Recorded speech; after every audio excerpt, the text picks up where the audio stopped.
ঠাকুর বলতেন, সব সময় মালিককে ধরে থাকবি। একটি গরু জঙ্গলে ঘাস খাচ্ছিল।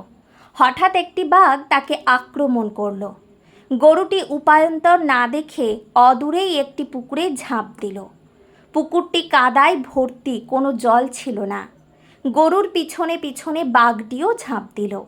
গরু বাঘ দুজনেই কাদায় আটকে গেল। বাঘ বলল, তুই এমন জায়গায় ঝাঁপ দিলি, এখন আমরা দুজনেই মরব। গরু হেসে বলল, আমার মালিক আছে। তোমার মালিক আছে? বাঘ রেগে বলল, আমি হলাম বনের রাজা, আমার আবার মালিক কে? গরু বলল, তুমি এখানেই দুর্বল। একটু পর আমার মালিক এসে আমাকে তুলে নিয়ে যাবে আর তোমাকে পিটিয়ে মারবে। ঠিক সন্ধ্যাবেলায় গরুর মালিক এসে বাঘের মাথায় বাঁশের বাড়ি দিয়ে বাঘটিকে মেরে ফেলল আর গরুটিকে তুলে জল দিয়ে ধুয়ে দিল। গরু হাসতে হাসতে বাড়ি চলে গেল।